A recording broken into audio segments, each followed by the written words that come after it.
right, so welcome back, viewers, to the Quarter Century Soldier. We are moving right along. Today, we're going to be talking about 2017. 17 years in, man. So if you haven't seen 2016, check that out. There's probably a video I've gotten a lot of feedback on. I tell you, it doesn't matter how many good and positive experiences you have. I don't know. People just seem to resonate with the negative stuff. I don't know, but it's fine. Like, no one has to.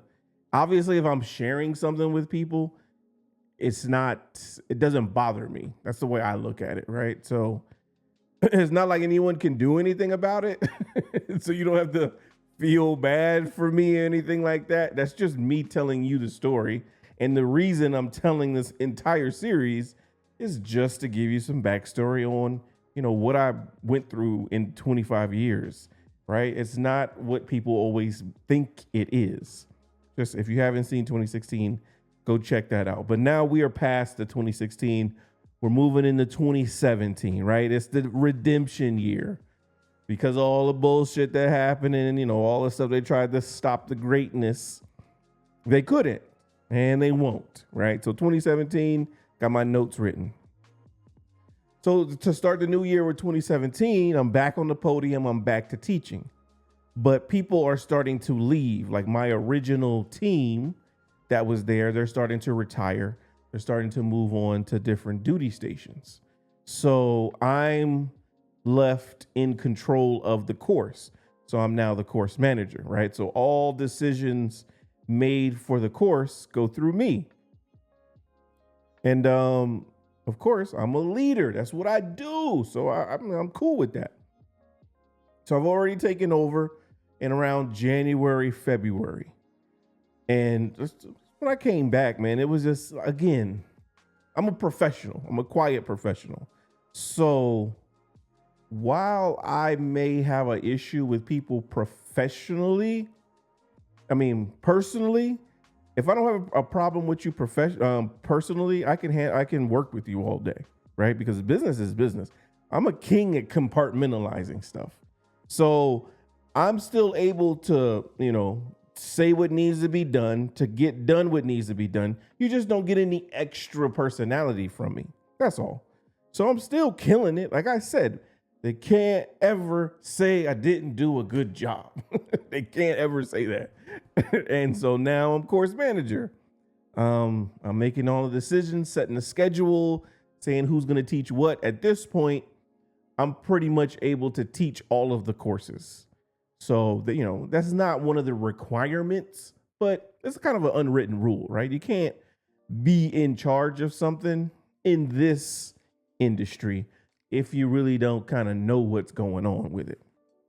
So in order to be course manager of the blood bank, you should be familiar with all of the courses, all of the, the physical PEs, practical examinations, the hands-on portion of doing stuff.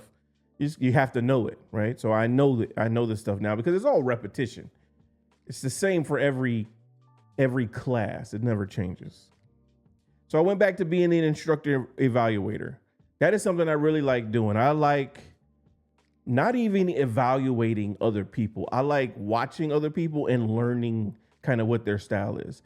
You guys ever seen a teacher or an instructor or a professor that is really like interactive and their students are just having a good time? And so they're teaching, they're still teaching, but they're teaching in such a manner to where, students don't think that they're learning. And I can always talk about it as if I'm an adult, so, only kids learn, but we adults learn too. And so when a teacher can come up with different ways of presenting material, I know it's not always practical, but when they can come up with new ways of presenting material in a way that is fun and interesting, and it's not the death by PowerPoint or just the simple reading and stuff like that, it's always interesting to me. Like, what more does a teacher add to the classroom? So even though we have a curriculum, we still have leeway, left and right boundaries that we can, go between in order to present the material, whether that is, drawings, whether that is stuff that you bring in, props, just to make the course, the class yours. So, I got evaluated. People came from other programs to evaluate me. So it's not like a one-way street. But I went back to doing that, the instructor evaluator, because I really liked doing that. I didn't go back to being squad leader, dealing with the soldiers. Fuck them. They wasn't going to do that anymore. The company, the leadership that was over there, fuck them. Didn't want to do that anymore. So I didn't go back to doing that. PAO, the public affairs, even though I love photography and I loved capturing just the events, the emotion, the light differences in some of the events that we were doing. Fuck that.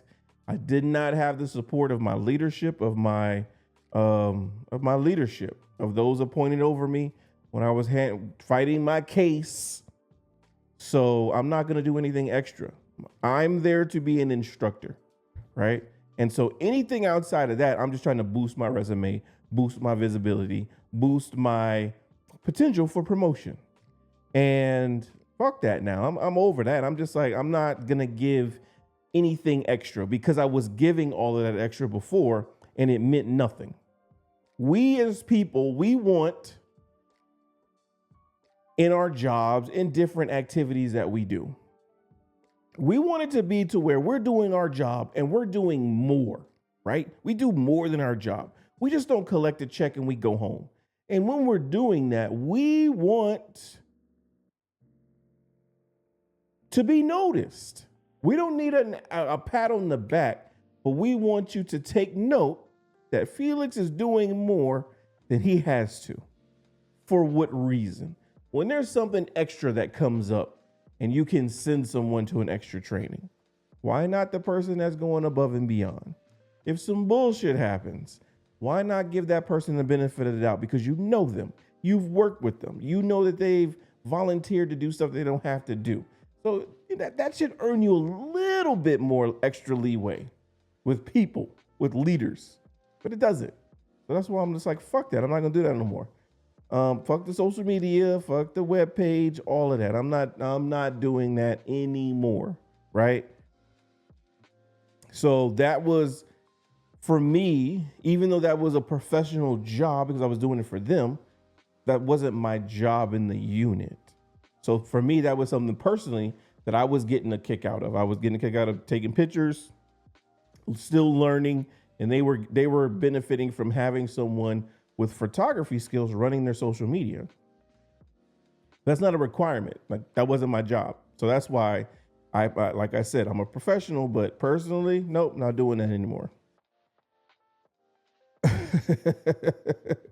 So I ended up getting my instructor certification through George Washington.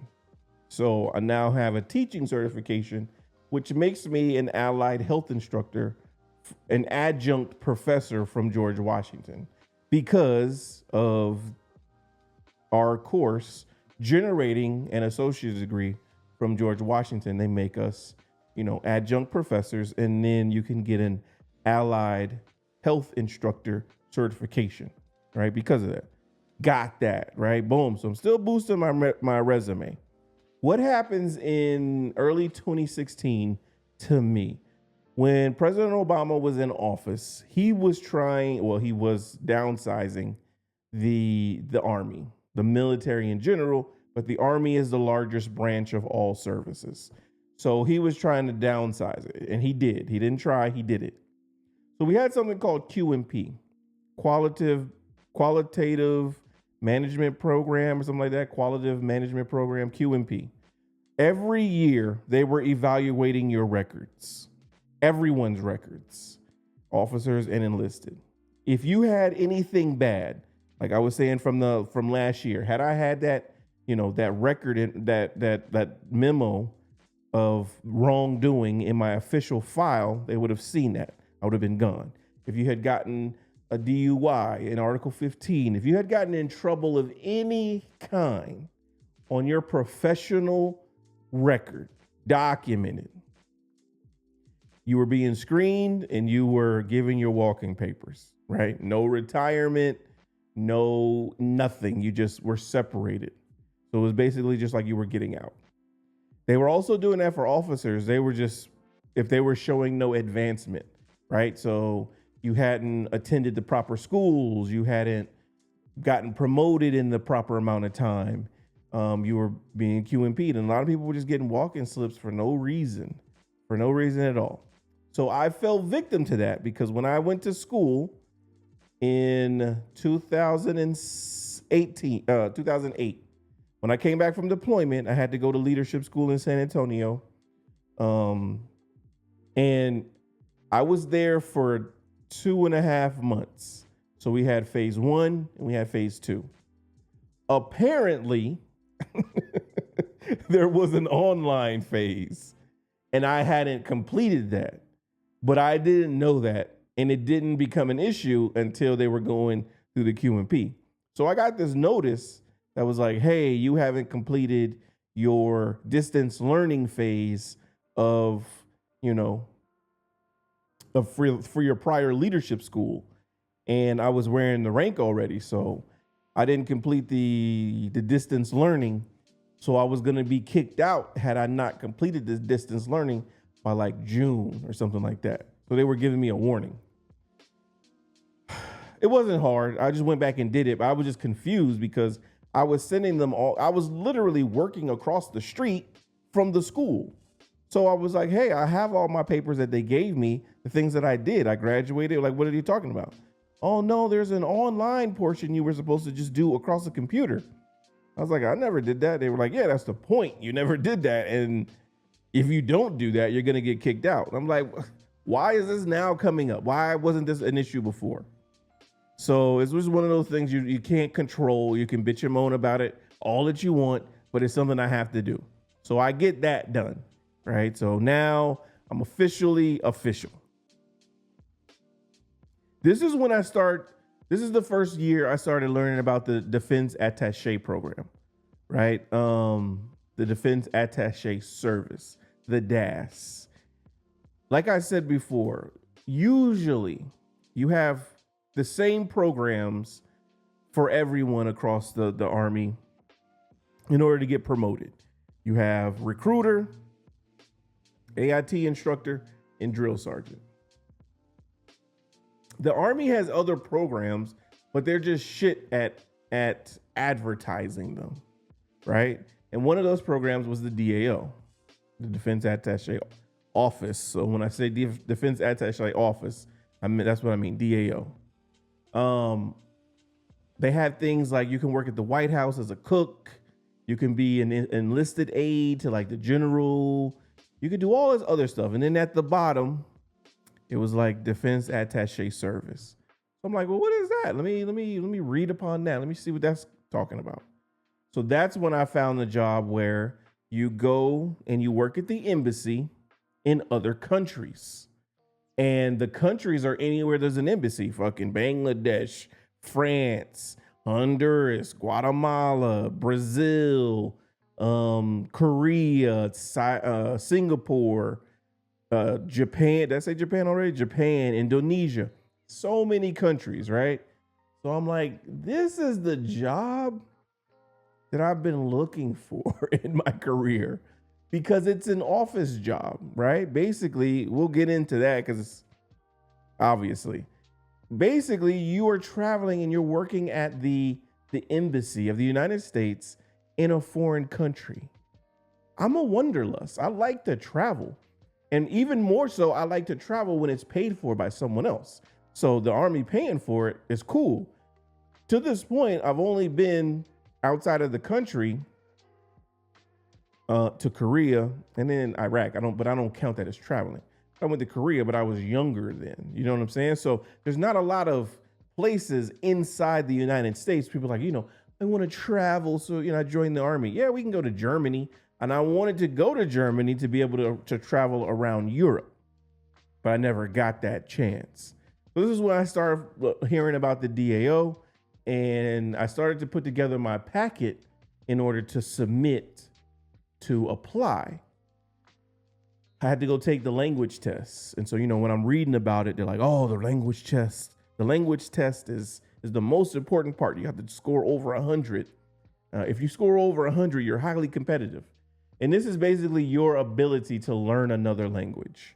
It's not to say that you have to know the language now. It's your ability to learn it. And so again, we're moving to foreign countries, and you might have to learn language. 9 times out of 10, you will. So I take the Defense Language Aptitude Battery Tests, the D-Lab, and I got a 104. I was so worried about that test. I ended up getting a 104. So I'm like, hell yeah. I'm highly competitive.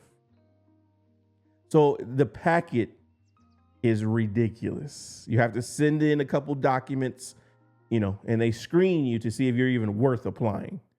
And so, they were like, cool, like, we like your initial packet, send us the rest. Okay. The problem with the packet is that you have to have your leadership's signature on the shit. And so applying for this program is not something a lot of people do. It's a really obscure program. People kind of just find it through either someone that you know or someone that you are someone that you're cool with, or you're just looking for another program out there and you stumble upon it. How I know is because when I went to school in November, the dude sitting next to me, he was a Mexican guy. He was Mexican, of Mexican descent. And I was telling him about it. And he ended up applying, getting accepted to the program. Had never heard about it until I told him about it, right? He ended up getting accepted to it. What I didn't like is once he got accepted to it, he was kind of like, he wasn't, okay, cool. Like, now when I'm in, kind of, this is what you have to look forward to. He was still on, he was really talking in riddles and talking in codes. And it was just like, it was, now that I've done the job, it was totally unnecessary. You know what I'm saying? For someone who didn't fucking know about the job until I told you about it, and you get accepted and all that type of stuff, cool. But now, you're on the other side, and rather than kind of reach back and be like, yo, I'm here, I made it, kind of, this is what I went through, this is what you can look forward to. He was kind of like, well, how's the job? We're busy a lot. Okay, motherfucker, what does that mean? Like, you're busy doing what? Like, what are you doing? You think of it, you name it, we do it. Like, come on, man. Like, this is the shit that I'm talking about. Like, come on, bro. I'm not asking you to go like letter by letter, but I'll be able to tell you guys what the job is without sacrificing any information. It's that simple, right? And he could have done that. He's trying to be, the recruit, inch high private. I don't fucking know, but I just didn't like the way he handled that, simply because I was the person that put you on. Okay, it was like, all right, bro, I see what you want. You want that, whatever. But yeah, so I put together the packet. They wanted, so because people are unfamiliar with things, they overcomplicate it for you and for themselves. Okay. People in the Army, these commanders, these sergeant majors, think that they are God reincarnated, meaning they have total control over your career. That is yes and no. What it means that and I say that to say, if they don't understand something, then to them it's not a good idea, right? You became a lieutenant colonel, you became a major, whatever. You became a sergeant major, a master sergeant, a first sergeant, whatever. That was your goal, right? Because I don't want to do that, don't penalize me. Like, I don't want to be you. I'm not fucking you. I want to do something else. I don't want to necessarily chase the rank. I'm trying to chase the experiences because I'm in this bitch for 20 plus years. I'm in this bitch for 25 years. I don't want to go to Louisiana, to California, to Texas, to DC for 15 years. I don't want to do that. I want to do something more. That's my decision. But people get pissed off because you're applying to something and it's something that they didn't know about, or it's something they don't understand, or they don't think you deserve it. It ain't your fucking job to say whether I deserve something. Again, regardless of what you feel, because again, you jumped out the window in 2016 and you were wrong. So now you don't want to see me prosper but so much. You can't tell me anything different. That's how they felt, because I was able to do the packet like that when I got to Hawaii and got accepted. So why couldn't I do it when I was in Texas, right? Here's a packet. Here's what I want to do. Here's what they require. They wanted it in binders. They wanted it in, what's those things called? The sheets, the document protectors to present it. And it wasn't even to present to him. It was to present to the commander above him. Oh, we want to make sure like everything is, where it's supposed to be. Bro, it's sheets of paper. And basically it's paperwork for me saying that I'm qualified, that I have a clearance, that I have my evals, that I have, the information they were asking for. Again, it's stuff that you guys don't understand because you've never seen this before. So just stop trying to control everything and just let this shit happen, right? So they made that so fucking complicated that I never got a chance to turn in my packet. So I missed out like on a year just because they didn't understand anything, right? And so they were just making it so tough. People hate to give other people new opportunities in the Army. And yes, I'm going to talk general. I don't give a shit if it's not like that for everybody. It was like that for me. I wanted to join the Defense Attaché Service, right? No one knew what that was. How do I know? Because I was explaining it to them what it was, because I had to do my research. Actually, if I wanted to join that, okay, what is this? So yes, I went to take the language test. I did everything. So now all I need to do is get a commander's signature saying I can apply. And they just act like I'm asking them for a kidney, like I'm asking them for the Medal of fucking Honor. I'm asking for the opportunity to carry my career in the way that I want to carry it. But that was too much, okay? Because they had that much control to where they could say, oh, you have to do this, you have to do this, you have to do this, and make you jump through hoops to the point that you're just like, you know what, man, fuck it. Like, I don't want to do it anymore because you're making it extra. Now, I know people are going to say, well, if you really wanted to do it, no one can stop you. Unfortunately, that's not true. That's not true, because all the changes that I make, again, I have to get past the fucking gatekeeper who's an ass and who toes the line between favoritism and downright targeting someone. So it's not like you can say, oh, this is it specifically, but it's obvious. You know what I'm saying? It's obvious because you are guarding it from going forward. And that's not even your job. But again, you're waiting on me to step across a certain line so that now you can bring another case forward. So I was like, you know what? Fuck all that. I'm gonna just put my packet together. I'm gonna have it ready to go because I got to get the fuck out of here, because now I'm just not gonna get ahead here. Anything where I require assistance, where I require the unit saying he can do this, it's not gonna happen. Because they got mud on their face. They got fucking shit on their face because of earlier, right? And no one ever came to me and said, you know what, we're our bad, sorry, we shouldn't. And nobody ever said that. Motherfuckers see you and it's just like, hey, how you doing? Man, this uniform is protecting you from me. Believe that. So with that, I didn't pursue that any longer, right? But what I did do is I kept my packet together, because again, I'm not going to be here forever. And once I leave, I'm just going to continue and apply anyway. Okay. So what happens is now I'm going about my business. And I think this was like June, July. The promotion list comes out. So we, the year before, we put together all of our documents for the promotion board. The promotion board happened, I think, in like January, February time frame, I believe. And so, they go through a week or whatever of the board happening. They evaluate your records.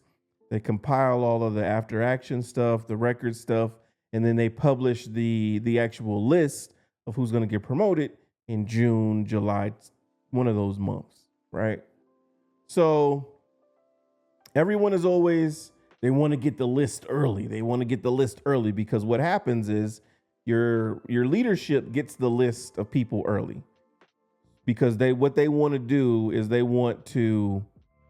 what they should be doing, what the big army wants your unit to do is they want your unit to be the first ones to congratulate you. And the people who didn't make it, they want the unit to come up with some way to kind of let them know that, hey, they didn't get it. But it's mainly for the positive. It's for the people who did get on the promotion list. And they want your unit to know first and to notify you. So they will send it out to all of the units, and that's where it usually leaks because someone's fucking butt buddies or friends, excuse me. Someone's usually friends with the sergeant major or something like that, or the colonel. And so the list usually leaks and it goes from there. So I remember I was sitting at home. I was playing Call of Duty or Smite.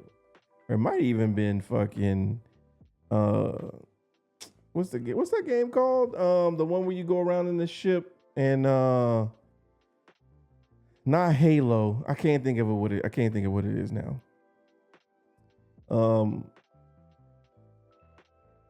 It's gonna bother me. Anyway, I think I was playing Call of Duty or Smite or something like that. And I get this call and it's from the person on the on-site list. So I'm like, basically in my mind, like, yo, what you want, man? Why are you calling me? And he was like, let me be the first to congratulate you on making the promotion list. I was like, really? Oh man, that's awesome. Thank you very much. Right. So I was on the promotion list, number 1 on the promotion list, 1 year removed from fucking Pitchergate. I'm now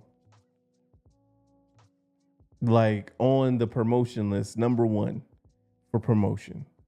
So that was like a really redeeming feeling that, like, look how much stuff, all of that BS would have stopped had that unfair accusation gone through, right? And so this is that, stuff like, to me, stuff happens for a reason.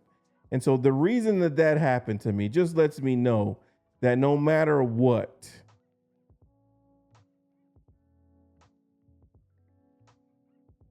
I will come out on top. I just have to stand on what I believe in. Like, don't let that fluster. Stand on what I believe in. And so people also ask me, like, why are you so black and white, like cut and dry? I'm not. Like, I'm the gray man. I operate in the gray. I really do. But there's certain things that's black and white. I can't give you a list. I hate when people be like, okay, well then tell me. I can't fucking give you a list of things that are black and white. But again, I stand on my principles. I stand on who I am, and I make my decisions. And if it's a bad decision, I accept that. If it's a good decision, I accept that. But neither way do people see me unless you're like really in my close circle.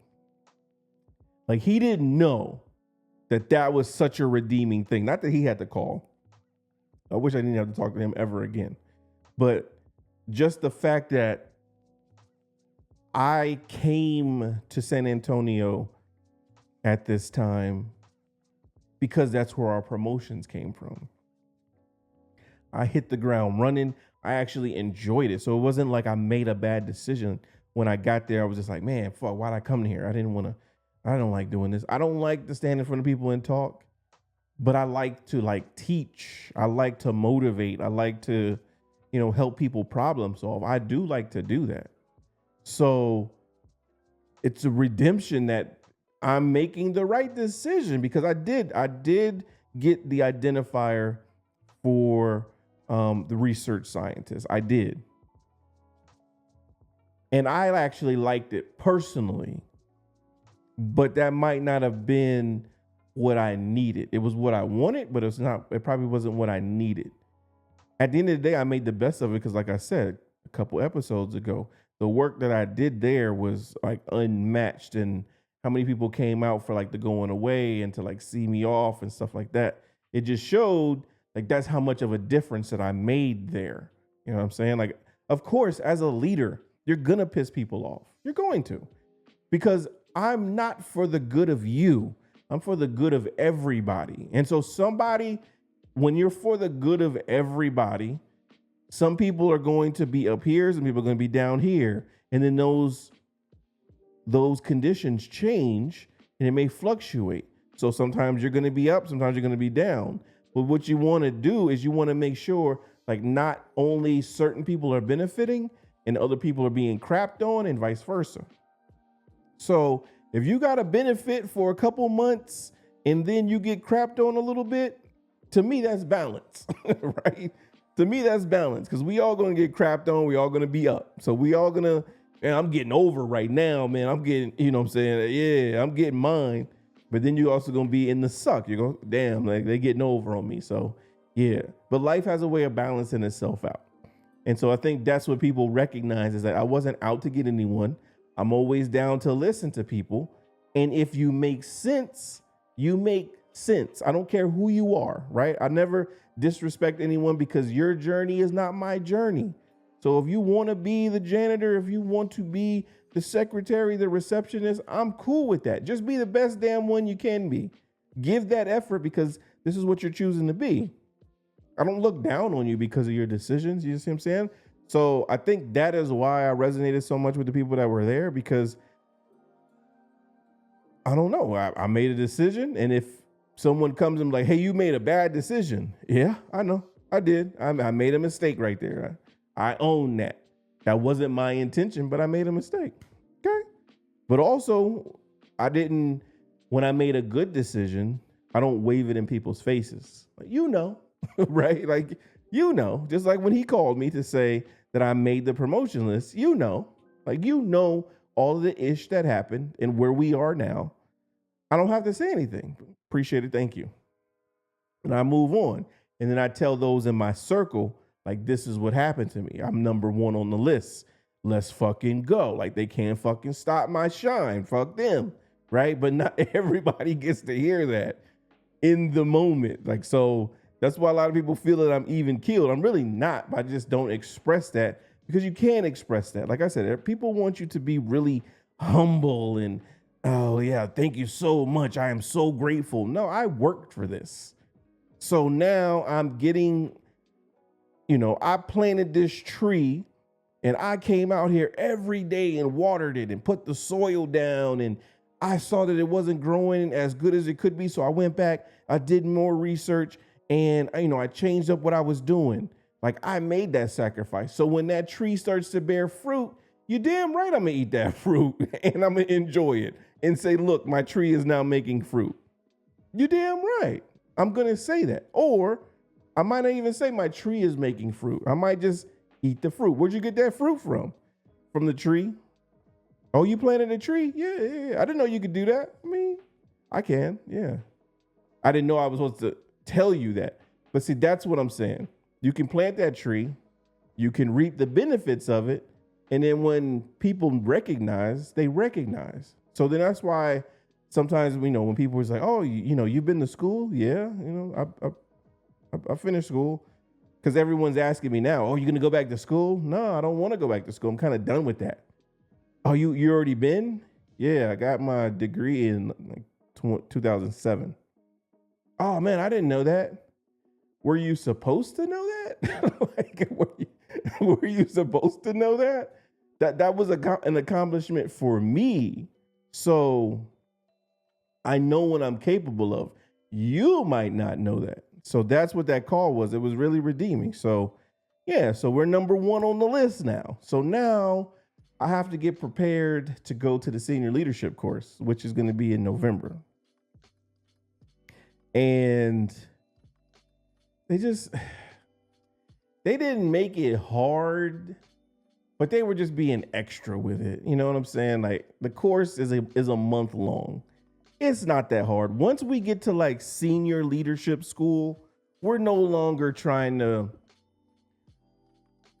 prove who's the biggest and the baddest. It's about who's not. It's not about who's the smartest, but it's more or less we're adults now. So our goals are different. Everybody in this class for senior leadership school is a senior leader. Obviously, we're all on the promotion list at some number, because it's all jobs, right? Whether you're number 50, whether you're number 1, it doesn't matter. We're all here. We've all been leading. We're all good at our craft, obviously. So it's not a school of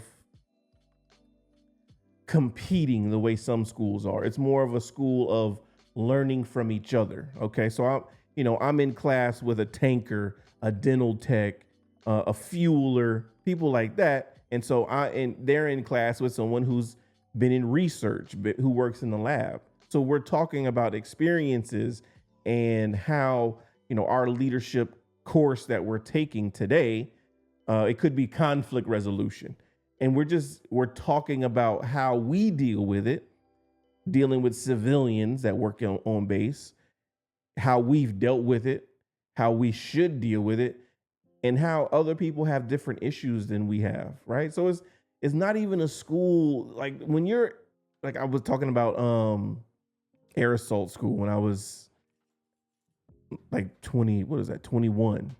And it was a physical school. It was like a detail-oriented school. So it was a competition school because they're trying to get rid of your ass. These schools aren't like that. They are almost like college courses. They give you the assignment. Hey, this is due this day. Make sure you all get it done. Like at this point, we're all seasoned. We're 12 to 19 years in. We're not trying to fail out of this. You know what I'm saying? We're not trying to go out and drink every night like you are in the other courses. No, like now we are the senior leaders. We're not so much middle management anymore. We are on that tier of upper management. So the school was a lot more chill. It was a lot more enjoyable. And I learned a lot in the school, but just preparing for it, they always wanted us to, make sure you have this class. Did you do this? So we had to, again, I did my online portion this time because I didn't do it last time. So I did it this time. And so they had a schedule of every week we had to report in where we completed our online portion. It's just like, bro, like why are you micromanaging senior level leaders now? That's unnecessary, because everywhere else that you'll go as a senior leader, they're just like, oh, okay, here's your list of stuff to do. You know what to do. See you later. And you know what? They say that shit for the youngins, the ones that just came in, the ones that haven't been in 15, 18 years. You know what I'm saying? Like those young ones that need that, because you can't trust them to do what needs to be done because they're just young, right? They just want to do other shit.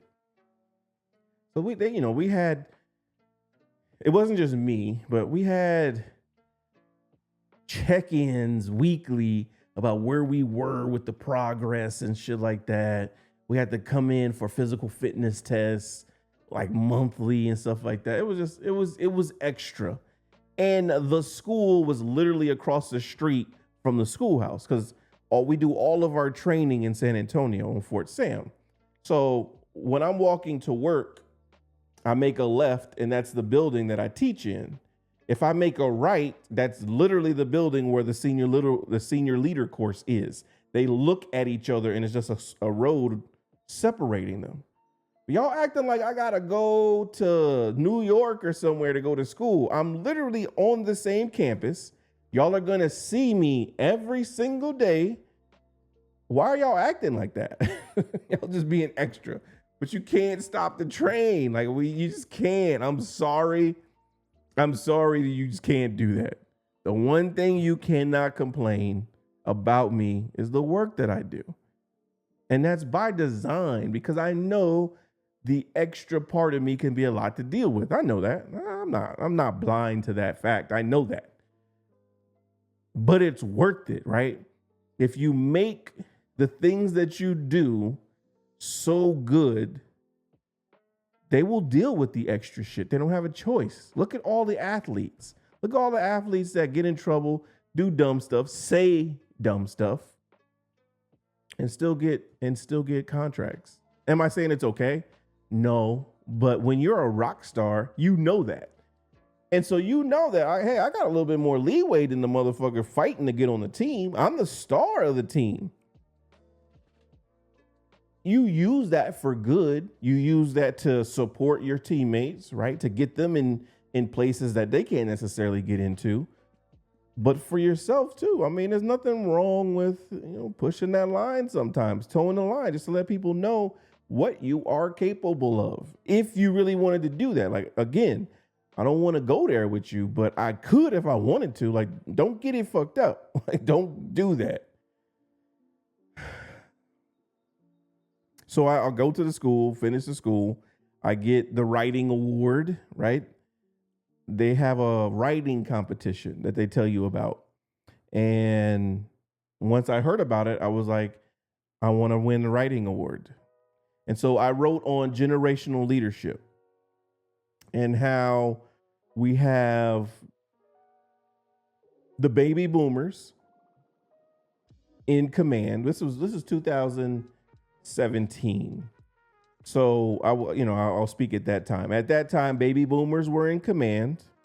So they're the ones running the army, the armed forces. The baby boomers born in the 60s, born in the 50s, early 70s, I guess, but definitely the 60s, right? So they're the baby boomer generation are the ones that don't ask any questions. They do as they're told. They believe they believe in your word. Like, your word is important to them. If you say you're going to do something, you do it. If you say you're a doctor, they trust you, right? That's why we get so many, like our parents now. My parents are the boomer generation. They don't ask the questions. They don't want to seem overly bothersome. Like, they don't want to bother you with the extra questions when it comes to like outside people. But we all know boomers, when it comes to family members, they will be all over you like a cheap suit. It's like, Ma, like, you're all over me. Like, why weren't you asking the tech this question? Why didn't you ask the doctor this question type stuff, right? So those are the boomers, right? Shut up and color. I'm the child of a boomer. So I'm of the, hey, that has to make sense to me. I'm sorry. I get what you're saying. And I want to support what you're doing, but that doesn't make sense. So you have to either make it make sense, or I'm not going to do it, or we have to find some sort of compromise, right? I'm a Generation Xer all day, every day. Don't give me this millennial bullshit. Don't do that, because when I was growing up, we were Generation X, and that's what I'm sticking with. I'm Generation X. Now, you can lump in the millennials with, us, the back end, maybe like my brother who's 10 years, my junior. Maybe you can lump them in with us, but the 80s babies and 70s, late 70s, if y'all want to jump in, right? We are Generation X. We are the greatest generation that there is. We are pre-technology and we are technology. So we know both. We can get on your ass with both of them because we knew what it was like before cell phones, when you had to write letters, when you had to have a phone line and stuff like that in your house, when you had door-to-door salesmen, when it wasn't as many, when there was no damn computer, you had to print out directions and stuff like that. We understand that. And so now, what did I use? I think I used millennials in that. Because the millennials were still coming up behind us. And then I used the millennials, right, who were accustomed to the technology age. Not as much as, Alpha and Z, but definitely more than we are because technology was more fluid. It was already kind of happening once they became of age. So, I was just talking about how we bridge the gap between the two, how we have to be flexible enough to accept the harshness from boomers, right? Because everybody knows boomers are harsh. They be on you. They be on you, right? Accept it. We change it, and then we get the millennials to fall in line because we know how to relate to them. So we bridge the gap. And so that's what my paper was on. So I ended up winning the award, right? And so when my people came for my job, because again, my job is right across the street, I didn't tell them that I won it. So what happens is in the ceremony for graduation, they have this part where, they're talking about, hey, they have this literary award. The candidate, the students were afforded the chance to compete for a literary award. And it was on the topic of whatever intro they had. And so they had, the following candidates had our top three, papers written or reports written or whatever the word is. So when they said your name, you stood up. And so we're in an auditorium, right? And so, they say the first person's name and then they say my name because I'm the second one. And then I stand up. And then so right off to the side of me is the people that I work with. And so when they saw me stand up, of course they were surprised because I hadn't said anything. They already knew that I was going to go for it, but I hadn't said anything about it. So, that was just my way. And then I ended up winning the award for the literary award. That paper was actually really fucking good. I'm not going to lie. It was really good. I don't know what happened to it. They might have, they kept it. They might have plagiarized my shit, but it was really good. So I ended up graduating that in December. So my birthday's in December. So that was my birthday gift, Christmas gift, and just a good way to end the year because of the way 2016 went down. And then I ended up, while I was there, getting nominated for like the Dean's Award for teaching. So I got that in 2017. So it was just a total redemption year. So now you really can't tell me that I'm not the shit. Like I believe that.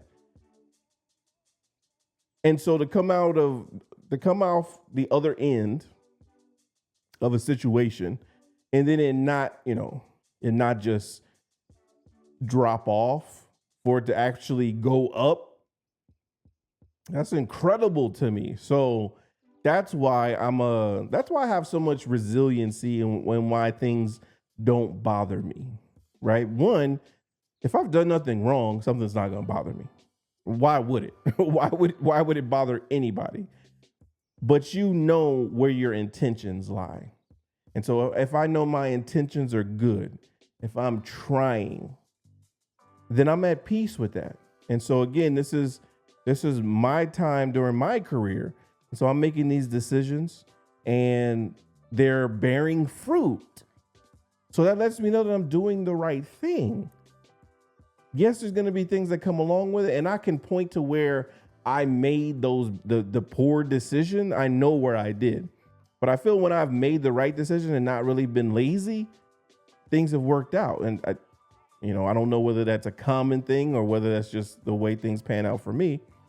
But yeah, I like to look at the positivity in it, and I like to remain unshakable. I think because that, you know, that just portrays a really confident image on people. So yeah, that was really good. And also in 2017, I got my assignment because in 2018 you can only do 3 years as an instructor. You only want to do 3 years because because it because it is a physically demanding like assignment. So I got my assignment to Hawaii in 2017. This was even before I got promoted. So I thought I was gonna lose my assignment because of my promotion. But I didn't get promoted yet. At this point, I'm still just on the promotion list.